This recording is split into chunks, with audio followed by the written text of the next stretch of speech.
Mr. Speaker, as I stand to deliver my 11th budget address as a Member of Parliament and my 7th as a Government Minister, it continues to be my privilege to serve our community. On this occasion, Mr. Speaker, I set out my second budget contribution as Minister with responsibility for health, care and justice.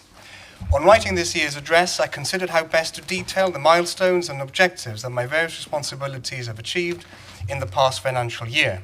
Every year, Mr. Speaker, I provide to the House an almost complete report, as it were, of all aspects of the business my various ministries have conducted and intend to carry out in the financial year. It occurred to me, however, and it will, I hope, sincerely please Mr. Speaker, that in the light of the many statements to the press, it would be of more benefit to provide an easily accessible link to the statements that detail manifesto pledges fulfilled and other achievements.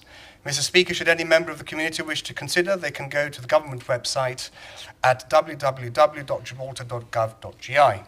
As a result of providing a link containing the statements, I will address what I consider to be the most important projects that have been completed or unveiled. I will not enter into all aspects of any one project, as I dare say most members of our community will either have read or heard the news. I wish to stress that I struggle to decide which projects and improvements to exclude from my address. I therefore highlight to my many indefatigable teams that I thank each and every one of them, and that no slight is meant if a particular measure has not been mentioned. The work that I started in late October 2016 to integrate health, elderly and social care, as the Honourable the Chief Minister directed me, continues apace, and I will set out some of the steps that we have already taken to align care in these settings. Similarly, as Minister for Justice, I continue to be in a position to move quickly in drawing up legislation. Mr. Speaker, I will commence with my responsibilities as Minister for Health. No one will doubt, Mr. Speaker, the huge strides taken to substantially improve access to our GPs.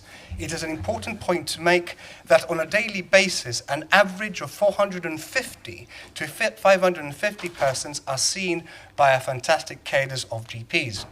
The number of attendances on any one day, which can reach close to 600 persons, bears repeating, and places in sharp focus the absolutely fantastic work carried out day in and day out by our GPs.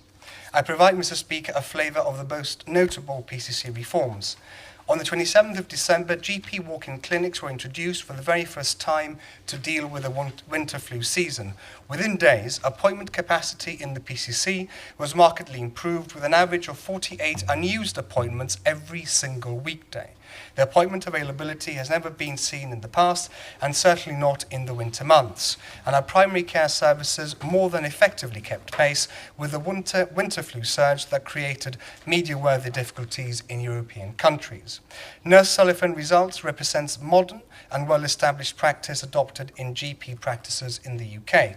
2 qualified nurses were assigned to operate a telephone service where patients are contacted to inform of routine clinical results, enabling patients to receive timely reassurance that investigation results have been entirely normal, and crucially, eliminating the need for patients to seek a further appointment with a GP. Arguably, Mr. Speaker, one of the reforms most requested by patients was that of evening clinics. 2 highly experienced and clinically excellent GPs were recruited, and on the 21st of May of this year, the evening clinics commenced, running from 5 p.m. to 8 p.m. on weekdays from Monday through to Friday.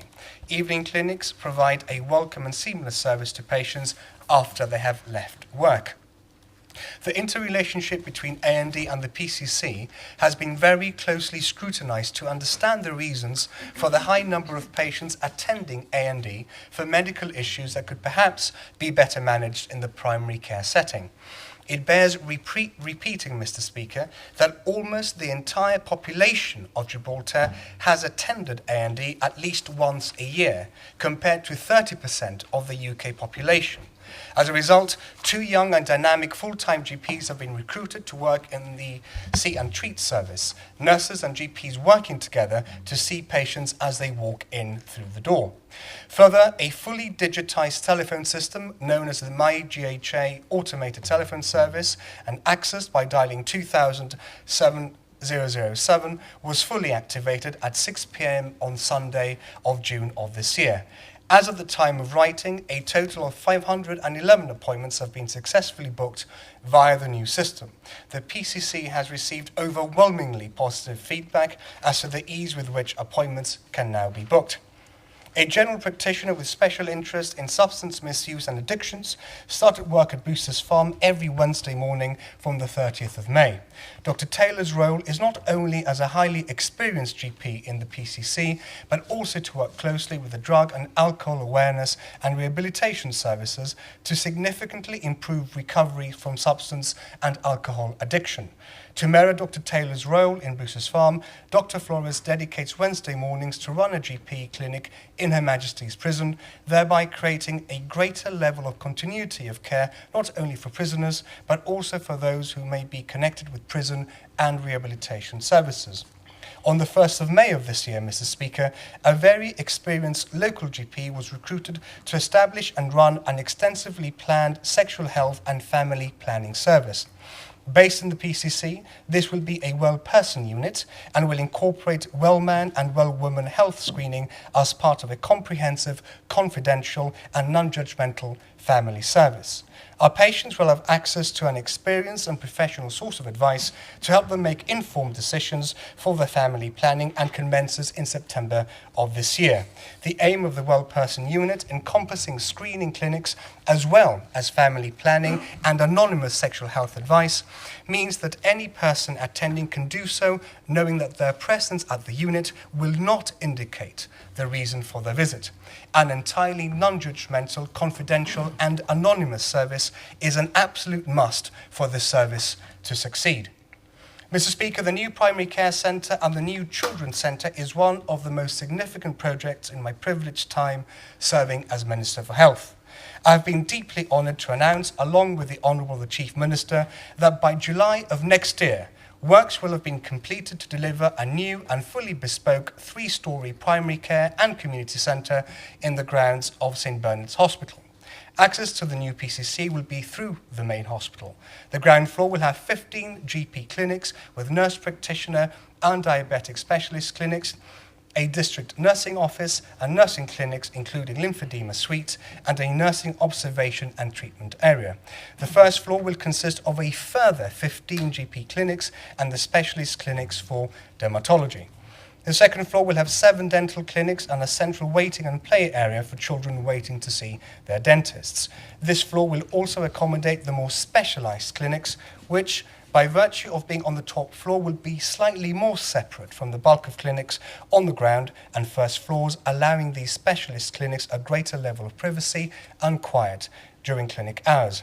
Physically separate to the new PCC, but next to the hospital and in every way integrated with the hospital and new PCC, will be the new Children's Centre.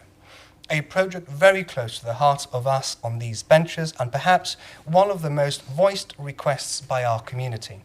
The Children's Centre will combine the full range of children's medical health services in an environment designed specifically with children in mind, staffed by specialist staff, general practitioners and community and allied professionals, all dedicated to the youngest members of our community. This seminal dual project will create new, modern and, in our view, future-proof facilities. Further, primary care will work much more closely with secondary care, and the synergies between the GPs and primary care professionals will be far better with their secondary care and consultant colleagues. Mr. Speaker, being able to announce this project, let alone the impressive list of reforms and initiatives in primary care, makes me deeply proud of the achievements of all the PCC teams and the incredibly hard work by all my healthcare professionals and medical advisors who have the care of their community central to everything that they do daily.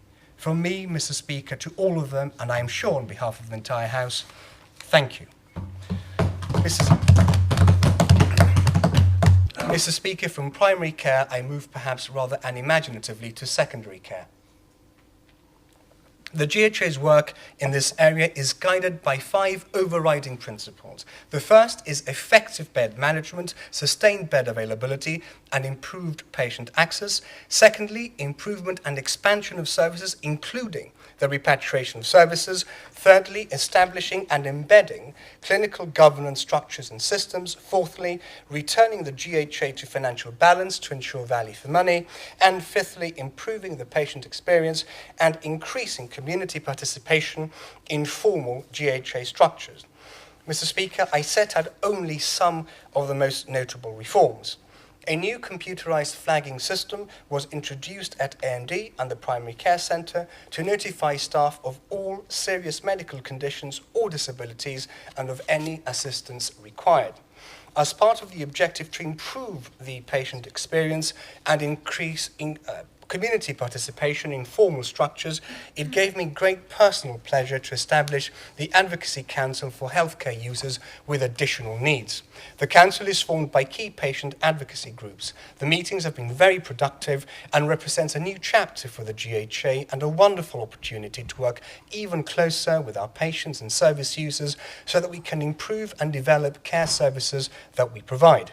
The House knows, Mr. Speaker, that I am presently negotiating the contract with one tertiary care provider in Spain and negotiating prices with other providers in the neighbouring area to successfully obtain best value for money, quality and convenience for patients and their loved ones. Since the 97-98 financial year, the sponsored patients' budget spend has increased from 1.8 in March 98 to 19.4 million in March last year, which represents an average of a 13% increase per financial year.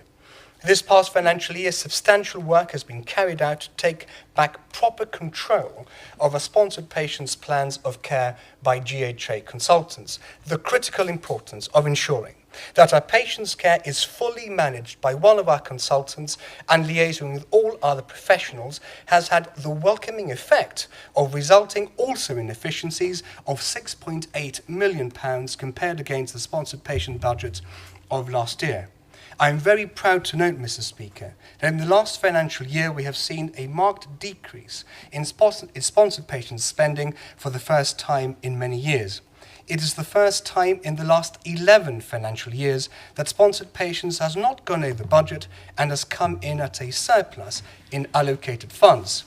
The significant reduction in the expenditure in respect of one particular Spanish tertiary centre is allowing us to reinvest and plough our money into our health service as we should.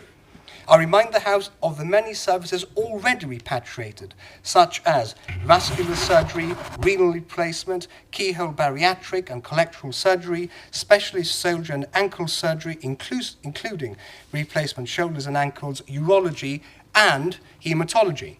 Sponsored patients' allowances were revised in December 2012 by my honourable colleague Dr. John Cortes, where patients who were in receipt of a disability allowance were given an extra 50% of monies that they were eligible to claim.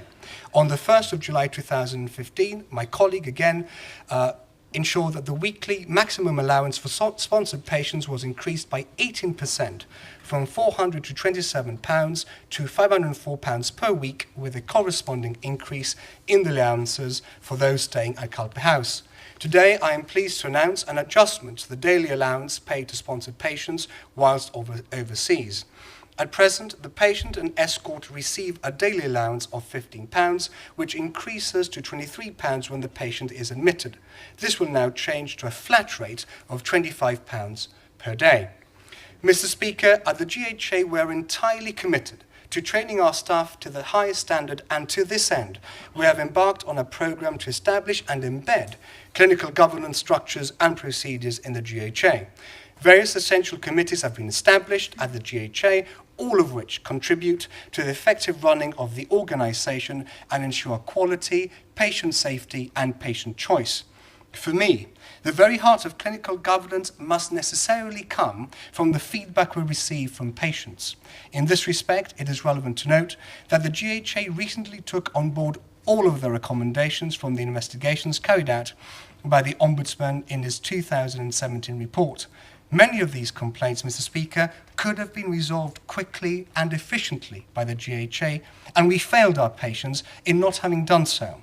For every time we have failed anyone, Mr. Speaker, I have no hesitation in sincerely apologising. For the GHA, Mr. Speaker, belongs to all of us. And the systems we are trying so very hard to embed are to ensure that the system works immaculately for every single one of us. And if I have said it once, I have said it 100 times, and I will never tire of saying it, that we must attend to each patient as though they were our own family and attend to every person as though they were our own flesh and blood. If we do not, the GHA will have to hear from me every time until I stop receiving justified complaints. As from January 2018, following the Ombudsman's recommendations, the GHA Patient Advocacy and Liaison Service reverted to its original system and handles all complaints in the first instance with the aim of providing a positive outcome before a formal complaint is filed. This change has already resulted in a staggering 40% decrease in the number of formal complaints in the first quarter of this year compared to the same comparable period in 2016. In circumstances where the PALS service is unable to find a satisfactory solution, they themselves will register the formal complaint with the Office of the Ombudsman, even if the patient does not do so. Our patients, of course, can still continue to complain directly to the Office of the Ombudsman, entirely circumventing the GHA. And this is because we are keen to receive advice on improvements in an open and transparent manner. We will never learn, Mr. Speaker, unless we act on warranted complaints. Mr. Speaker, I turn to bed management and whether or not it is possible, as I always maintained from the benches opposite, for not a single operation to be cancelled due to the lack of beds. The former administration certainly thought it was a fool's errand to even try. Let me, Mr. Speaker, remind the House of the charming, soft, and kind advice provided to me in Parliament by the former administration. And I quote, "What will the government, the GSD, do to ensure that operations never have to be cancelled due to bed shortages?" Answer, nothing. There is nothing the government can do to ensure that no operation will ever have to be cancelled because of bed shortages. Not in the GHA, not in the UK, not in the NASA Space Centre, and not in the Houston Medical Centre. Nowhere. End quote. The Honourable Minister, realising that perhaps the words were a little bit bruising for the young member, decided to sweeten the concluding statement by saying, and I quote, "When the Honourable Member, that is I, has a slightly better, broader and deeper understanding of the health service about which he waxes lyrical at the moment, he will understand that it is a nonsense to call for a guarantee that no operation will be cancelled due to bed shortages." End of quote. Those are the words and the actions, Mr. Speaker, of the GSD. Well, Mr. Speaker, this honourable member who has a bad, narrow and shallow understanding of the health service has ensured that not one single operation, not one, has been cancelled because of bed shortages since the 11th of January of last year, not even 3 months into his new post. But of course, Mr. Speaker, to achieve the seemingly impossible, one at the very least has to try, which the former administration self-evidently did not. It may be, Mr. Speaker, one of the numerous reasons why we were elected with a fulsome 70% of our brothers and sisters' votes. And given that the members opposite may well win the election in 20 years' time or so, they will have sufficient time to ponder these facts and their abject failure in this important area. It is important to note that the non-cancellation of operations due to bed shortages was continued, notwithstanding the winter surge that resulted in 500 extra attendances from the 22nd of December last year to the 27th, and increased admissions. Average bed availability was maintained during this critical winter surge period at 32 beds per night on average. More recently, Mr. Speaker, our greatly enhanced bed management system, which incorporates weekly multidisciplinary and multi-agency bed management meetings, packages of care in the community, hospital-based social workers, and our new rehabilitation ward has yielded remarkable results. In this respect, Mr. Speaker, I feel it is important to quickly provide the House with these statistics to illustrate the effectiveness of the new measures. There were 52 long-stay elderly patients prior to the transfer to Hillsides. Following the transfer on the 10th and 11th of June, we had a total of 26 confirmed long-stay patients in St. Bernard's. Following the second transfer of long-stay patients to the third floor of John Mangish Home on the 17th and 19th of April of this year, we actually had an increase in the total number of confirmed long-stay patients to 29. In other words, Mr. Speaker, despite 66 additional beds in bespoke residential facilities designed, built and opened by this government, we still had 29 elderly patients at St. Bernard's Hospital, confirming what I had said, that additional bed availability has to work hand in glove with fulsome rehabilitation efforts. Consequently, with the active, ongoing early identification of complex, frail, early elderly dischargers, the ongoing active management of packages of care, and the multidisciplinary team rehabilitation service commenced in Captain Murchison Ward, we currently stand at the entirely reasonable number of 11 long-stay elderly patients in St. Bernard's Hospital without having added any more residential beds. In this area, Mr. Speaker, I must therefore confess that even I am truly impressed by the fruits of our efforts. As at the 17th of June of this year, on average, bed availability has been 70 beds every single night, with a high of 77 available beds on 2 occasions in June. This represents a profound and remarkable turnaround in the bed availability in the hospital and is one of our proudest achievements to date. This has required very hard work and dedication by all members of the GHA, ERS staff, and extends to other agencies, including their care agency. I am very proud, therefore, Mr. Speaker, of every single member of my teams, and I am sure that the whole House will wish to commend their excellent work. Mr. Speaker, I turn to the School of Health Studies, which continues to provide a wide range of educational activities across the GHA and which has a special place in my heart, as it allows our people to work while studying for their dream careers. It is right, Mr. Speaker, that we should do all that we can to nurture our community to pursue their passions, and few careers require such dedication, commitment, compassion, and competence than nursing. From the caring, gentle touch and kind word to highly skilled competence, nurses are the engines of any health setting, and we are proud to be investing significantly in our different nursing grades. The School of Health Studies offers 3-year degree programs in conjunction with St. George's University of London and Kingston University London. Our students study full-time at home, undertaking both clinical and theoretical teaching in various care areas.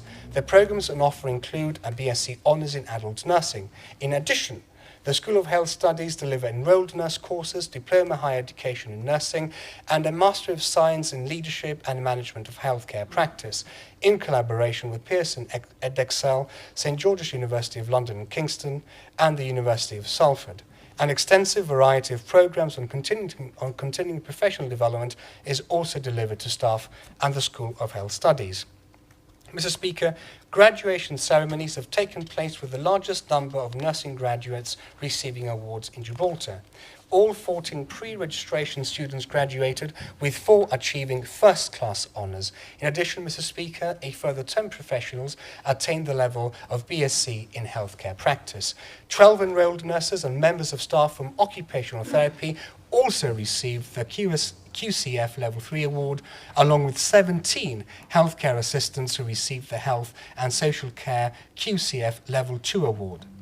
Mr. Speaker, the following programme represents a personal coup for me, as I was continually told that it was impossible to deliver this degree at the School of Health Studies. Nothing, Mr. Speaker, lights a fire more under me to get something done than to hear the words that it is possible to do, or far worse, that it cannot be done because it has never been done before. As a result, Mr. Speaker, it is with great personal satisfaction that I note to the House that the GHO will introduce a BSc in Mental Health Nursing programme. The degree represents another exciting and hugely welcome milestone for Gibraltar, as this will be the very first time that a mental health nursing programme will be offered.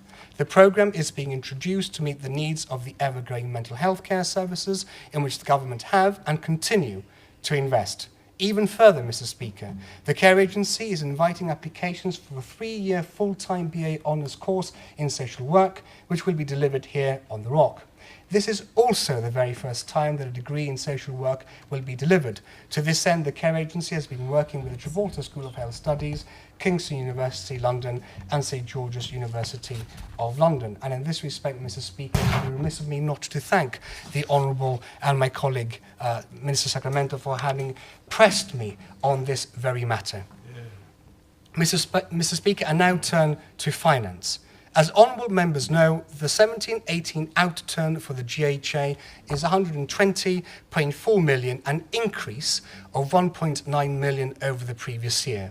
In 17-18, we were highly regrettably, although not for lack of trying, unable to meet our target as some of the cost savings measures took effect late in the financial year. Let me tell the Honourable Mr. Clinton, Mr. Speaker, that I feel the sting of the failure to come within budget far more keenly than he enjoyed pointing it out to me. During the 17-18 financial year, monthly financial meetings were held where all main budget holders met with my honourable colleague, Freeman of the City of Gibraltar, our Knight Commander, Sir Joe Bassano, to action initiatives to manage our debt. These meetings proved enlightening and has had a positive effect on the managing of issues. The GHA will now establish subcommittees accountable to the main budget committee to obtain even more probity and value for money on expenditure. Historically, as the Honourable Mr. Clinton knows, the GHA has increased its annual spend by circa 9.10% year on year. Without the positive influence of these meetings, therefore, the GHA would have certainly expended circa 130.7 million in this financial year. We have therefore drastically curtailed the historical over-expenditure trend by circa 10 million and have only had a 1.25% increase on the 16-17 financial end actuals. Not what I hoped to achieve, Mr. Speaker, but certainly nothing to sneeze at.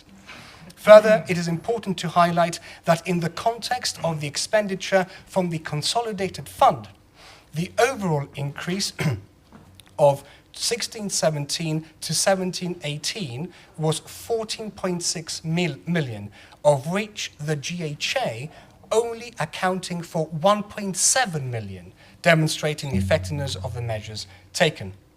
From a total of 41 other non-pay related recurrent accounts with an overall total approved budget of 50.9 million, 26% is allocated to GPMS, 28% is allocated to sponsored patients, and a further 10% to the repayment of the lease and leaseback arrangement for St Bernard's Hospital at a recurring annual amount of 4.8 million.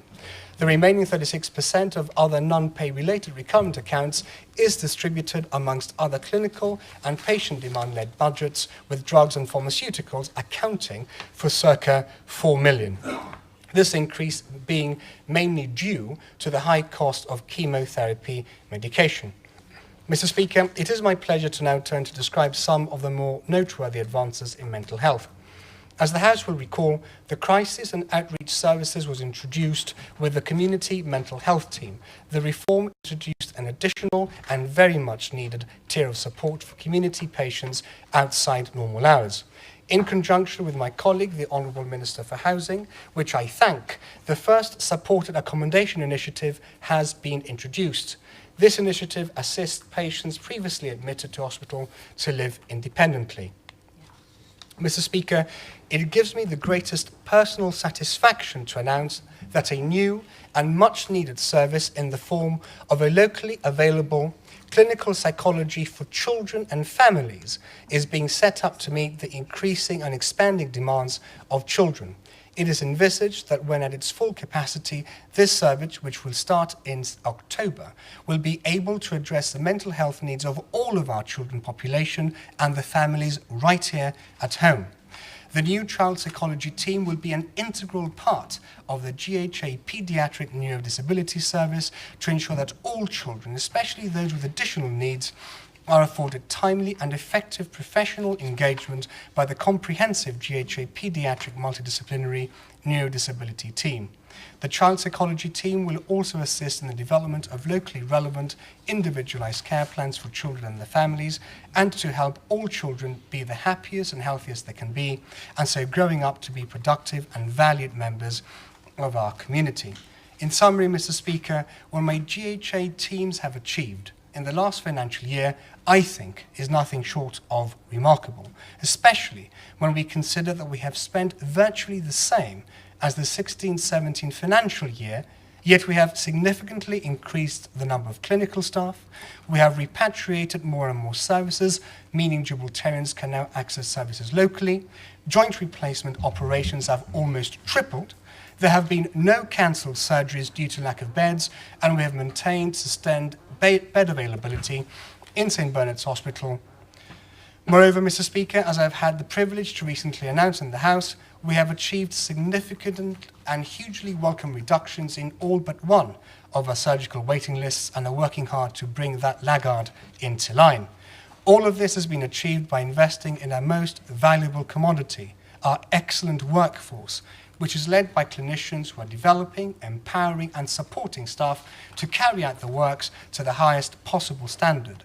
In this important respect, I take the opportunity to remind the House that the staffing levels at the GHA of direct employment have increased under this government's terms of office by 223.5 posts, ensuring the safest provision of care for all of the services repatriated. This, Mr. Speaker, is in addition to the expansion of our visiting consultant program and the increase in the provision of existing services such as the Douglas Ferro hemodialysis unit, which now provides services from 3 days to 6 days per week, and the newly inaugurated Lionel Perez Cardiac Rehabilitation Centre, which boasts entirely new equipment and a refreshed and invigorated program, all of which has already been announced.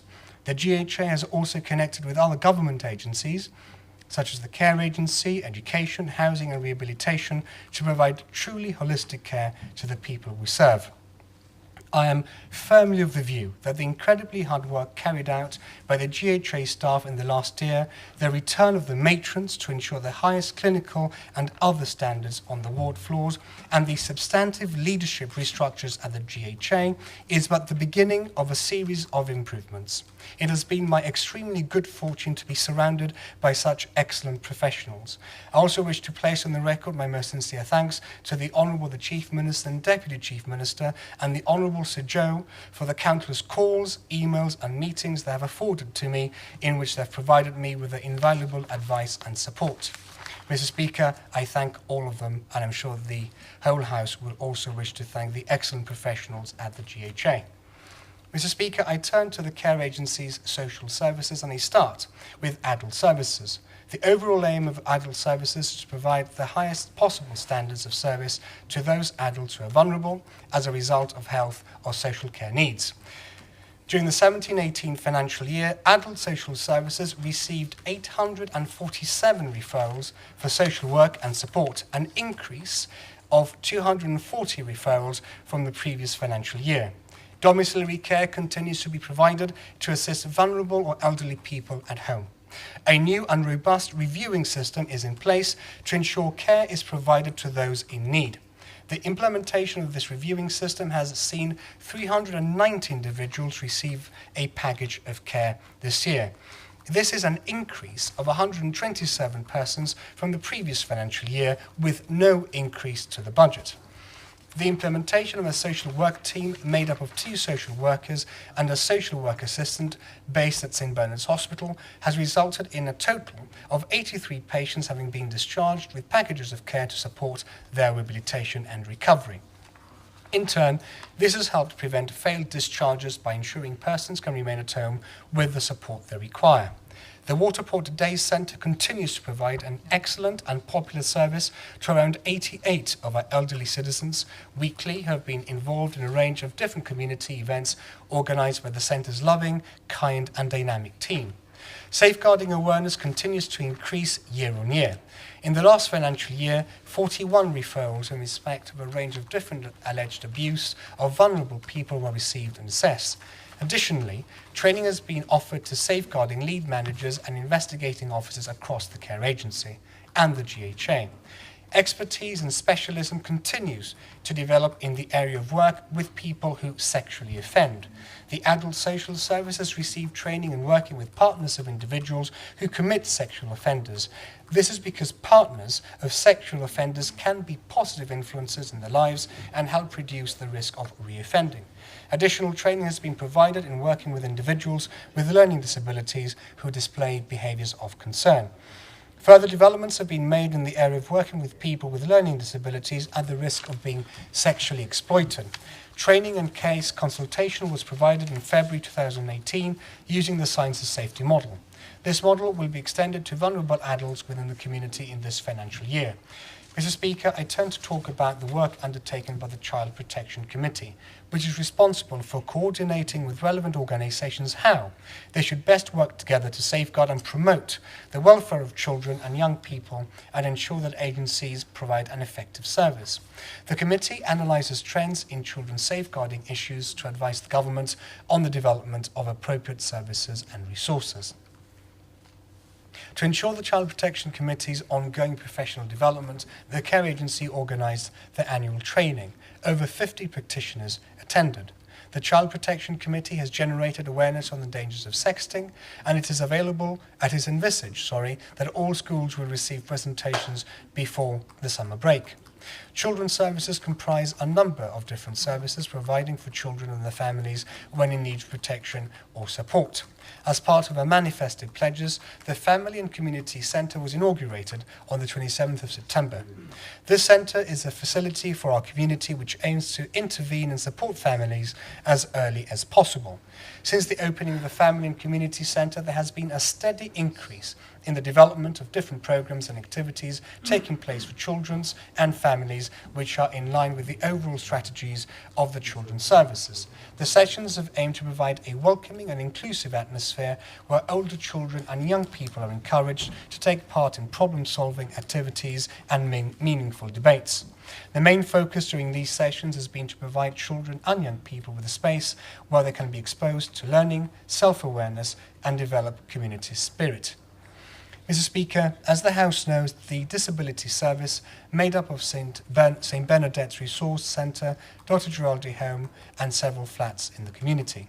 The service places great importance in ensuring its staff is equipped with the expertise and skills to meet the needs of its service users and is continually committed in ensuring any training undertaken is specific to the learning requirements of its service users. The Disability Service ensures the highest standards of care for their service users, which ensures that all aspects of the person's care are considered, and it combines both the medical and social care model. The Disability Services provides different types of accommodation to its residents according to their needs. Some of these properties are within the main residential services in Dr. Giraldi Home, and other are flats in the community. Again, in this area, the Disability Services works with their stakeholders, such as the Housing Department, so as to provide refurbishments in line with residents' needs. The person with disabilities, Mr. Speaker, is a person first, and the disability does not define them. The Disability Service understands and promotes this. Therefore, working in a multidisciplinary manner is essential, as is working in partnership with other stakeholders.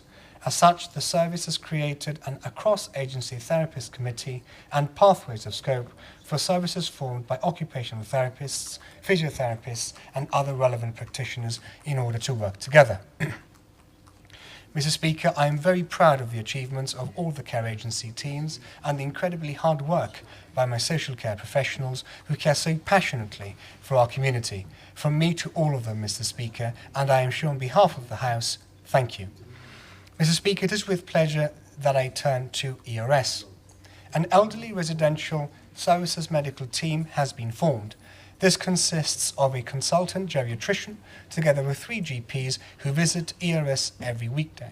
This allows residents to receive an enhanced continuity of care by a familiar clinician and aims at reducing house calls by GPs from the primary care centre. The ERS nursing management, together with the ERS medical team, have reviewed and updated the existing minimum standards for residential and dementia care homes in Gibraltar. An inspectorate made up of senior nursing staff has been established and is tasked with visiting each of the sites. The inspectorate will seek to identify where there is room for improvement and ensure that any remedial intervention is undertaken. In June, an occupational therapist was employed to provide occupational therapy services across the ERS to meet the needs of the residents with intention of improving quality of life and independence. Mr. Speaker, the House will recall that earlier this year, the ERS was able to open an additional floor at the John McIntosh home.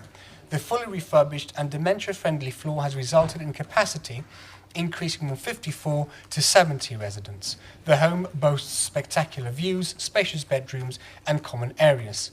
The increase in capacity has also resulted in the releasing of beds at St Bernard's Hospital, which will now be available for acute or planned admissions. We will shortly be implementing the outstanding parts of the dementia strategy and vision. Some of these objectives, of course, have already been met, such as the opening of the new facilities, additional bed capacity, training on dementia, transferring dementia patients from an acute hospital to a dementia-friendly environment, dementia awareness, and introducing dementia training to non-healthcare groups. Mr. Speaker, in respect of Hillsides and the Bella Vista Day Centre, whilst at these facilities, service users are visited by a GP from the ERS medical team, staff from the Joint Memory Clinic, psychiatrists and associated healthcare professionals.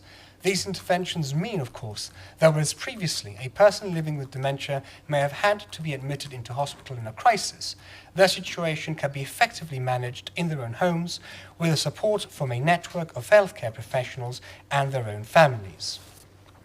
Mr. Speaker, I turn now to my justice portfolio and I will commence with the Royal Gibraltar Police. The RGP has embedded its restructure, yet continues to reconfigure itself to meet existing and emerging challenges such as those posed by terrorism, which has led to the creation of an armed response unit from existing resources. The ARU boasts a cadre of dedicated officers whose training and specializations have increased to previously unachievable levels. A more insidious threat is that posed by cybercrime, and the government fully supports the RGP's efforts in this domain. The RGP continues to invest in Gibraltar's future and therefore has maintained its school liaison officers. These officers continue to work closely with schools, youth clubs and other youth organisations. They deliver presentations to age groups covering a broad range of subjects such as cyberbullying, sexting and drugs awareness. These officers are afforded specialist training and are regularly seconded to the RGP's safeguarding unit to deal with child abuse cases. During the last financial year, the RGP increased its resources in this business financial area, creating separate departments, the Financial Crime Investigation Unit and the Money Laundering Investigation Unit, that jointly make up the Economic Crime Unit. This unit is also developing a terrorism financing investigation capability. The RGP's budget allocation in training has been substantially increased and has enabled the RGP to represent Gibraltar at international conferences across a variety of policing disciplines. The knowledge gained and the contacts established have served the organisation and, of course, by Gibraltar well. Where possible, the RGP have identified and trained RGP instructors who can then deliver training locally at zero cost. Following successful training, the RGP now has 2 fully trained crime scene managers. This, together with its increased pool of senior investigating officers, further enhances the force's ability and resilience to deal with major crime scene investigations. In addition, these officers have now benefited from training in post-bomb scene management, further expanding the skill set. Government, Mr. Speaker, has made a considerable investment of over £165,000 to purchase the LifeScan equipment and software that scans fingerprints electronically. This has improved exchange of information with other law enforcement agencies and the interrogation of external databases, enhancing the RGP's ability to perform effectively. In sum, therefore, and while it is fair to say that government's investment has served to enhance policing services, what is, Mr. Speaker, of inestimable value to our community is the capacity and capability we are building in our police services. A central tenet of policing, and indeed the core role, is the protection of life and property. Government's view is that our continued investment in this key pillar of society will enable the men and women of the Royal Gibraltar Police to continue to effectively do their jobs and keep safe the community they are part of and serve. I'm sure members on both sides of the House will join me in expressing pride in our policing services. In respect of our excellent judiciary, Mr. Speaker, during 2018, the Right Honourable Sir John Laws was appointed as a new Justice of Appeal, increasing the complement of the Court of Appeal from 5 to 6 members. This increase will allow for more flexibility when forming a bench for a Court of Appeal sessions. Further, Mr. Speaker, there continues to be no backlog at the Magistrates and Supreme Courts in respective dates provided for criminal trials and for civil and family applications waiting for first hearing dates. As I have previously noted in the House, I continuously and closely consult the Honourable the Chief Justice so that, should the need arise, extrajudicial resources can be put in place. I repeat once again, Mr. Speaker, that as to date, no such request has been submitted. On the 25th of September, Government engaged a legal profession supervision officer to work with the Registrar of the Supreme Court primarily on anti-money laundering and countering terrorist financing issues. This is a short-term appointment as the functions this officer is exercising will in due course be taken over by the Legal Services Regulatory Authority. On the 1st of November, the Registrar issued guidance notes on anti-money laundering and combating the financing of terrorism systems. There followed outreach programs organised by the Legal Profession Supervision Officer and engagement with the profession in preparation for the Manival evaluation, which will take place next year, and which is being led by my colleague and indomitable workhorse, the Minister for Commerce, the Honourable Albert Isola. The Gibraltar Court Service continues to look at ways in which to improve the services and level of performance, supporting the judiciary and the legal profession, working with other stakeholders within the justice system to maintain a solid administrative structure through which the public can have access to a timely and efficient justice system. I take this opportunity to thank our veritably independent judiciary, the Honourable the Chief Justice, the Honourable Supreme Court Justices and Registrar, our learned Stipendiary Magistrate, and a Justice of the Peace for daily upholding the rule of law. Mr. Speaker, I turn to matters regarding legislation. It has actually proved to be an incredibly busy year in terms of the primary and secondary legislation enacted. As a result, I have selected a hugely reduced number of enactments as no more than a flavour of the work that has been undertaken in this area. In February, Parliament passed the Proceeds of Crime Amendment Act. This Act expands the definition of unlawful conduct with the Proceeds of Crime Act 2015 to include behaviour outside of Gibraltar by a public official which constitutes gross human rights abuses of a person on the grounds that they have been obtaining, exercising, defending or promoting human rights or have sought to expose gross human rights abuses conducted by a public official, the so-called Magnitsky Amendment. Any property obtained through this conduct will be subject to the existing civil recovery powers.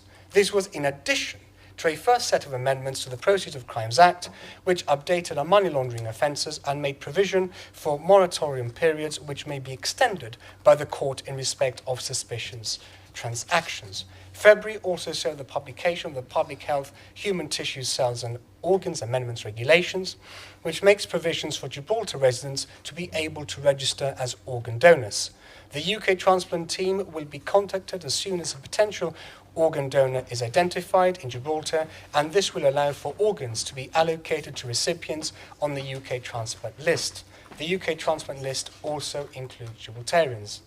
Following on from the work of my colleague, the Honourable Minister for Employment and the Back Council, this past year also saw the passing of the Legal Services Act, which represents the first major reform in this area for 50 years and ensures that our jurisdiction's legal profession is subject to more effective regulation.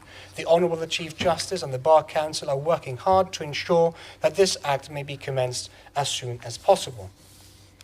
On April of this year, the Lasting Powers of Attorney and Capacity Act came into operation, making provisions for lasting powers of attorneys, advanced decisions, and introducing safeguards once mental capacity has been lost.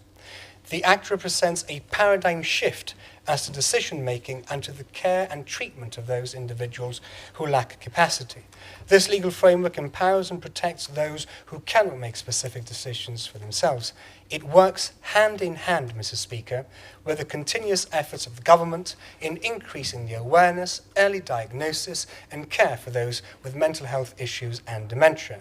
We must ensure that vulnerable adults are afforded at a minimum a certain level of protection. In turn, patients and their families will have greater peace of mind knowing that a person's wishes will be respected. In April, a bill for a new act to establish the Office of Director of Public Prosecutions in Gibraltar was published. This is in accordance with one of the government's key manifesto pledges, and I very much look forward to debating the bill in this sitting of Parliament.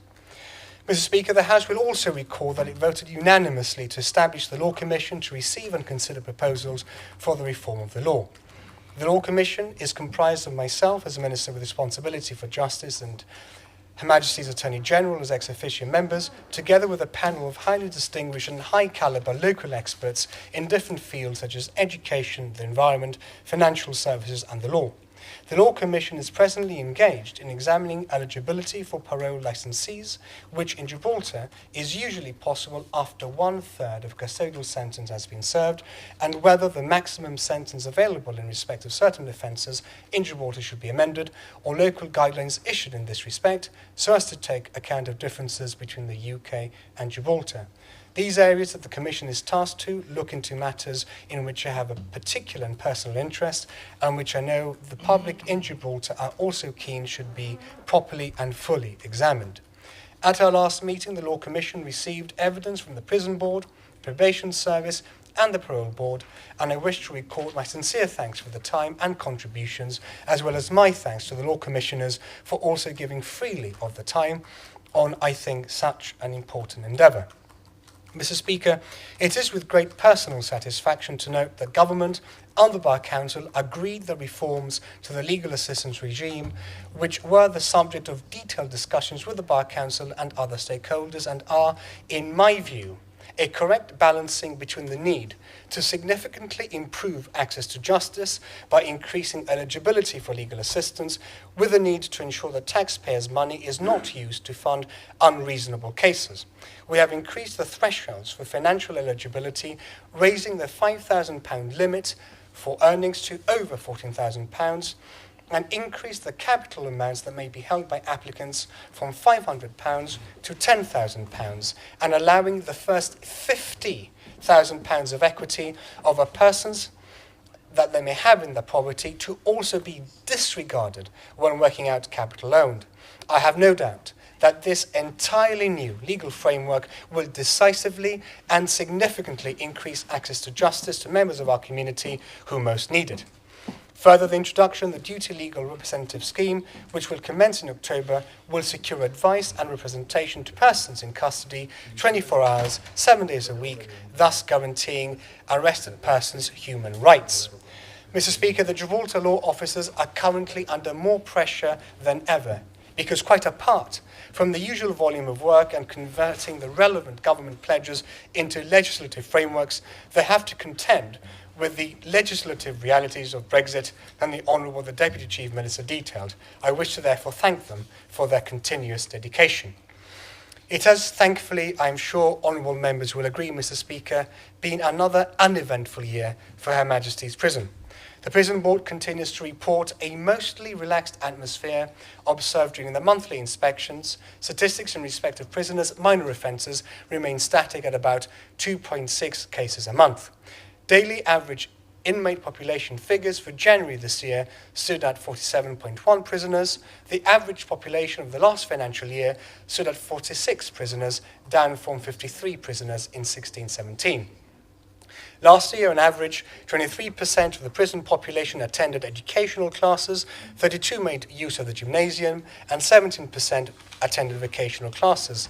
Inmates also made good use of the 2 counsellors available to them and attended Narcotics Anonymous meetings with regularity. Ministers of the various religious denominations visited the prison weekly and offered spiritual support and guidance to prisoners.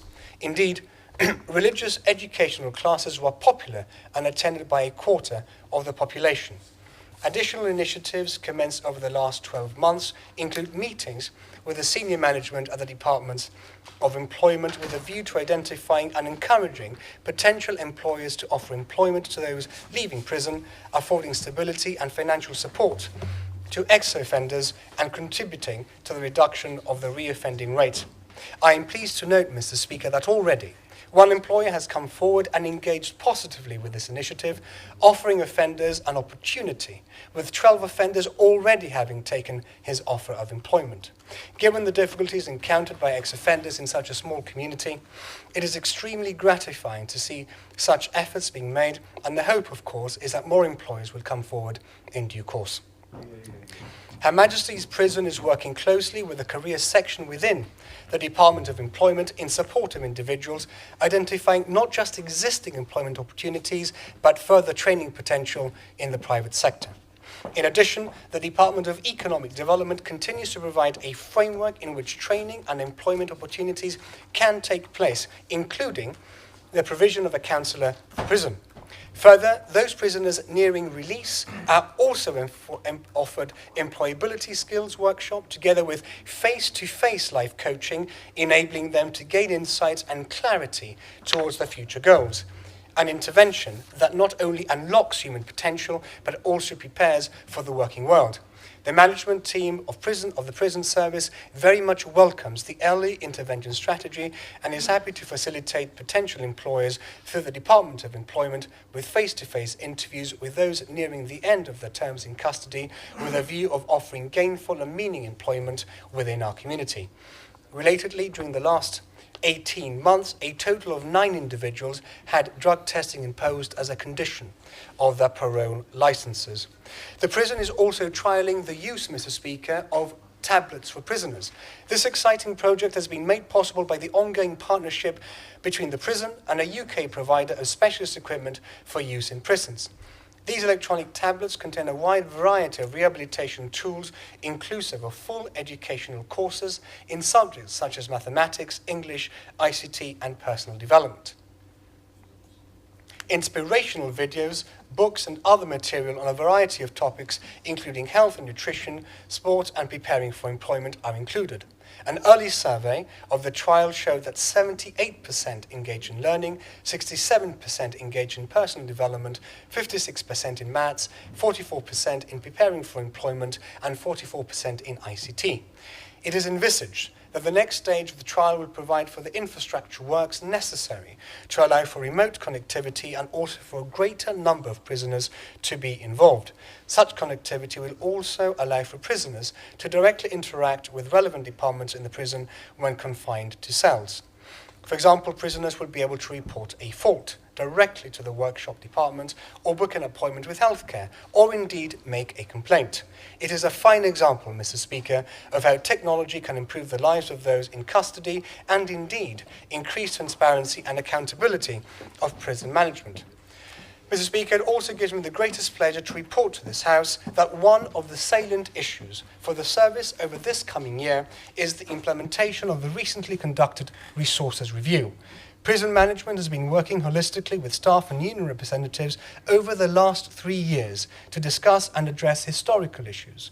In this financial year's selection boards have been held and 5 prison officers selected to start. The resource injection will allow for a safer environment, better training opportunities for officers, and also facilitate the introduction of new programs. This might include control and restraint training, effective searching procedures, and general jailcraft. The additional resources should also allow for better training in respect of specializations. Prison management remains committed to the ongoing rehabilitation of offenders with a view of breaking the reoffending cycle and successfully reintegrating offenders back into society. I thank the prison superintendent, his deputy, and all our prison officers for their magnificent work. They truly represent the best of the public service, self-effacingly carrying out their duties with dignity and commitment. Mr. Speaker, the honourable members opposite will not believe me, but when I had finished writing my speech, I had hardly mentioned them at all. Then, as happens every year, I listen to their contributions, and I feel duty-bound to reply to some of the more outlandish comments. The Honourable the Leader of the Opposition says that the Honourable the Chief Minister is ignoring domestic matters on the altar of the excuse of Brexit. This is a big lie, Mr. Speaker. In the first place, as the third leader of the opposition after Sir Peter Caruana, I appreciate that he needs to position himself slightly to the right of the Kaiser in order to galvanise the social conservative grassroots of the GSD. I do not think, Mr. Speaker, that GSD diehards will forget any time soon that he stood with the PDP, that ensured that the GSD lost the election in 2011. It is not, as the honourable gentleman likes to say, an exaggeration or a myth to so suggest. That is a big lie. It occurs to me, Mr. Speaker, that these days, to succeed and to rise to the very top of the GSD, like froth, one must have first inflicted the most serious wounds imaginable on the party they represent. On Messieurs Azzopardi and Phillips assisting in relegating the GSD not just to opposition, but to almost to extinction, the Honourable Lady may well lead them to political oblivion. They are not only welcome back, but they have taken over the GSD, lock, stock and barrel. The Honourable Mr. Yamas, who walked out of the GSD to become an independent, is rewarded by being appointed shadow important government responsibilities. It's not a criticism of Mr. Yamas, of course. Good for him for wangling his way back in to such important responsibilities. Although I do reserve judgment and the right to comment should he vote against the budget in this financial year. I say this, Mr. Speaker, as only this year, Mr. Yamas was unequivocal that he was wrong to vote against the budget. The Honourable Mr. Yamas had to say this on the matter, and I quote, "It was my view, Mr. Speaker, at the time that I had to put Gibraltar first and my party second. It was my view that voting against the budget, however much I may agree with the arguments in favour, Gibraltar in the context of a Brexit backdrop needs to unite. Mr. Speaker, Gibraltar at this point in time needs parliamentarians to have faith and to support the government of the day and to show a vote of confidence in Gibraltar, in its economy, in its workers and in its public service. Mr. Speaker, unfortunately, the main opposition party, the GSD, failed to realise the implications of their actions or lack thereof." End of quote. Eloquent words, Mr. Speaker, with which we entirely agree. In any case, Mr. Speaker, it is a nonsense to suggest that either the Honourable the Chief Minister or the Honourable the Deputy Chief Minister are ignoring the people of Gibraltar because of Brexit. It is quite the reverse, in fact. It is in order to secure the prosperity, the security and the stability of Gibraltar and the well-being of her community, them included, that our leaders are so almost single-mindedly dedicated in making sure they get Brexit exactly right. It is to get right the most fundamental question facing the people of Gibraltar today that the Honourable the Chief Minister and Deputy Chief Minister are working so hard, so efficiently and effectively to make sure that the day after Brexit and a generation thereafter, we can all continue to enjoy today's prosperity, security and stability. No one, Mr. Speaker, can doubt. of the unceasing, multifaceted, multi-layered and multi-tracked diplomatic, lobbying, political and official endeavours in making absolutely certain that Gibraltar's position is at the very centre of the UK's negotiating position. The UK government's many reassurances to the people of Gibraltar are a matter of record and self-evidently the fruits of their labours. Only yesterday, as if to prove my point, the UK Prime Minister herself stated such commitments in the House of Commons. I have no doubt that members opposite would have howled their disapproval if our leaders had not achieved such clear and unequivocal commitments to our country. One thing, however, is clear, Mr. Speaker, and that is that members opposite will say whatever they think will afford them any political advantage whatsoever. And the last almost 7 years is littered with the many inherently contradictory policy positions of the GST, some of which I will expose now. The electorate, however, Mr. Speaker, will not forgive them for putting petty party politics, the dreaded 3 Ps, above the national interest. I, for one, am grateful to the Honourable the Chief Minister, the Honourable the Deputy Chief Minister, and I dare say are the vast majority of Gibraltarians, whether they voted for us or not. In any case, Mr. Speaker, it is preposterous to say that the Honourable the Chief Minister is ignoring domestic matters because of Brexit. What on earth does the Honourable, the Leader of the Opposition, think that ministers do?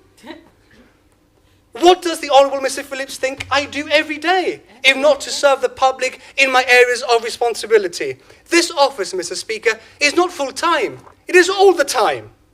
Although, of course, the members opposite's accusation does make perfect sense if one considers that after 16 years of leadership under Sir Peter, it would simply have been inconceivable for any of them, for them to have done anything without the imprimatur of the then emperor. The many reforms that I have announced in my areas of responsibility alone, some of which I have set out today, is more than ample proof that our leadership here today trust their colleagues to work on their areas of responsibility and achieve the government's pleasures. But in any case, even still they are wrong, because notwithstanding the constant travel in our national interests, there has not been one single occasion where the Honourable Chief Minister and Deputy Chief Minister have not been available to deal with health, elderly and social care and justice matters. Further, Mr. Speaker, I could not believe my ears when the Honourable, the Leader of the Opposition said, and I quote, that we are failing to address the concerns of the vulnerable. That, surely, Mr. Speaker, is the big lie. Has it not read of the increased amounts appropriated in this financial year for elderly care, for social care, the Royal Gibraltar Police and the judiciary? Has he not read in the estimates the millions of pounds being rightly spent on the most vulnerable in our community? Has he missed the statements on the opening of the Bella Vista Day Centre, Hillside's residential home, the new floor at John Mangito's home, the packages of care and home support for the most vulnerable in our community? Is he unaware that more than ever of our cherished elderly receive packages of care at home under this government? Is he unaware of the excellent work conducted by our care workers and our social workers that are taking care of our looked after children and a wonderful community at Dr. Giraldi Home and St. Bernadette's Centre? The statement that we fail to address the concerns of the vulnerable, Mr. Speaker, is as disingenuous as it is lacking in any thoughtful analysis. And in any case, Mr. Speaker, all of this, frankly, is a waste of time. Surely the accusation does not lie in the mouth of members opposite, as they have, for the second consecutive year, voted against the appropriations of monies to pay for doctors, for allied health professionals, for nurses of all grades, for carers, for social workers, for domestic, industrial and catering staff, and all the other panoply of professions that are necessary to take care of the vulnerable, which he falsely alleged we don't take care of.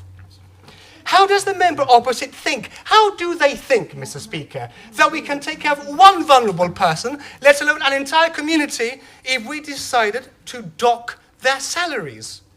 It is rather as if, Mr. Speaker, having voted for the budget for the past 5 years and to have voted for the budget to pay for doctors, they have walked into the surgery of one of the doctors, disagreed in the manner in which they're doing a surgery, and decided to dock their pay.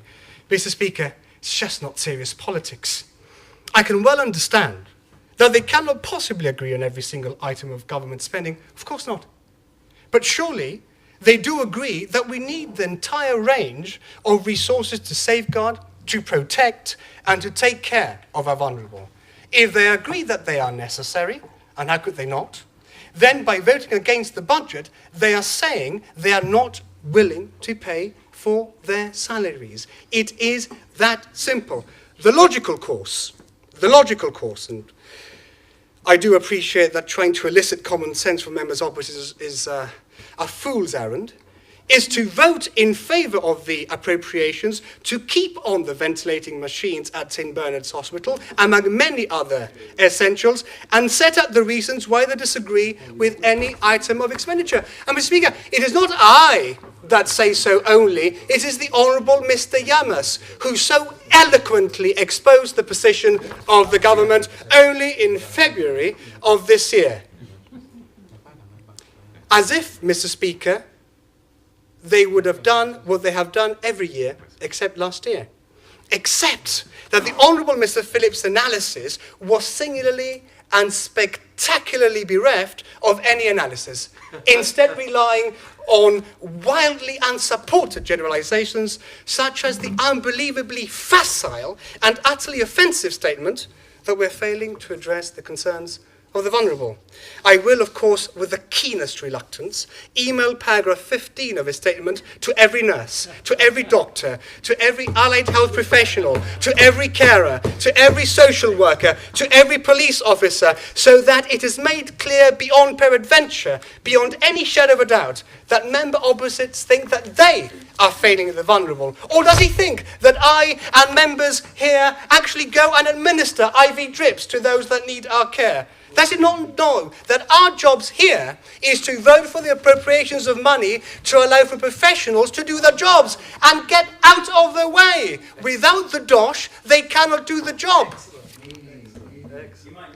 It is they, Mr. Speaker, therefore, who have failed our most deserving, vulnerable members of their community. Let that be on their conscience, if they have any left. And his statement, of course, Mr. Speaker, cannot be trusted or construed in any other way. Because if government is increasing the monies that we spend on our wonderful professionals, if we are increasing the numbers, if we are increasing services, how can the honourable members say that we are neglecting the vulnerable? It can only mean that it is to say that our professionals are not discharging their functions properly.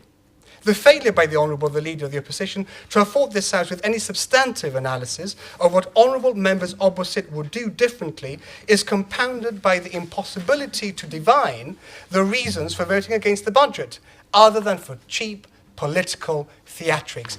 That is the big lie, Mr. Speaker.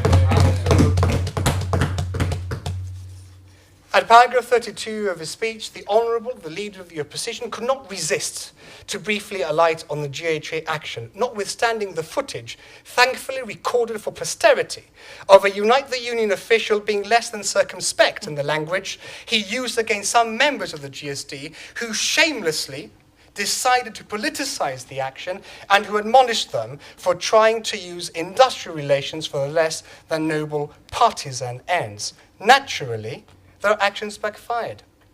Any suggestion that this government would be involved in privatising the GHA or any aspect of the health service is as untrue as it is unjustified. That is the big lie, Mr. Speaker.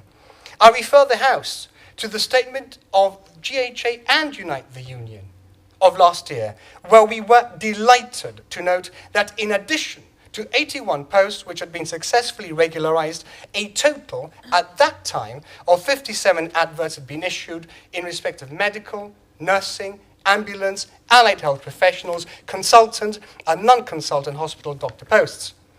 Mr. Speaker, The staffing levels at the GHA have never been higher, with an increase in overall staffing levels of direct employment rising by 25% over the last 6 years. 28 more admin support, 65 more medical allied health professionals, 9 more ambulance workers, 92 more nurses, 28 more industrials, 223.5 more people employed directly by the GHA. Not happy with vulgar generalizations, Mr. Speaker, which I have now explained why they are wrong, as all generalizations are innately. The Honourable, the Leader of the Opposition, then says, and I quote him again, there are serious questions of value for money in the procurement of public contracts, and yet took every conceivable shot when the GHA entirely properly awarded the management of the John Mangles Home to the most competitive tenderer.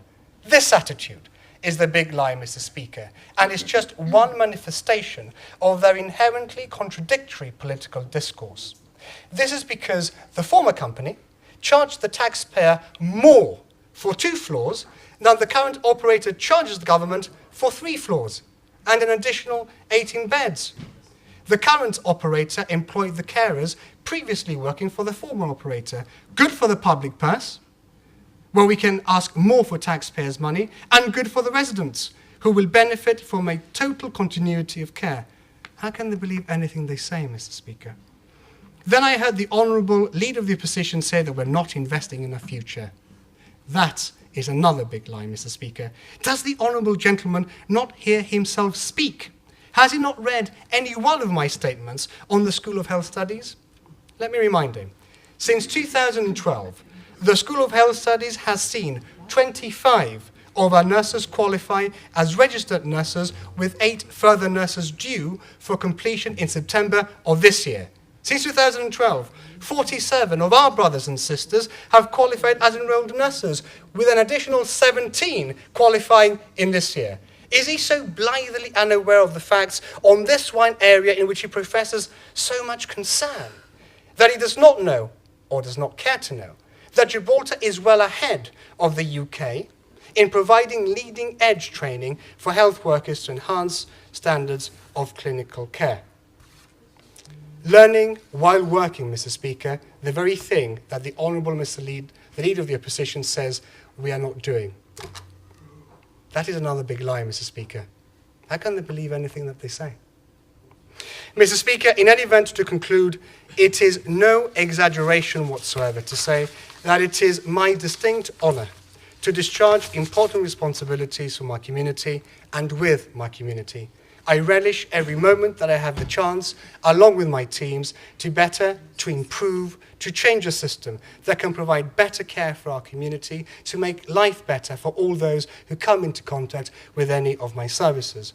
My often repeated philosophy is that we must do at work what we would do for ourselves and for those who we dearly love. I wish to thank my ministry staff who, day in and day out, bear the brunt of a sometimes bruising pace, a neurotic review of everything connected with my areas of responsibility, my fiercely held view that lunch is for wimps, and my emails before 5 a.m. in the morning until I go to bed. They are truly a credit to the finest traditions of the public service, self-effacing, discreet, committed, passionate, not afraid of disagreeing with me and telling me what's what, fun, and a pleasure to work with. Indeed, Mr. Speaker, I will go as far as to say that I am fortunate beyond measure to have been offered such a magnificent group of people. And of course, Mr. Speaker, I wish to thank you, Mr. Clark, Mr. Martinez, Kevin, Balban, Danny Garcia, and Francis Garro, and of course, again, Simon Galliano, for your kindness, patience, and assistance. Thank you.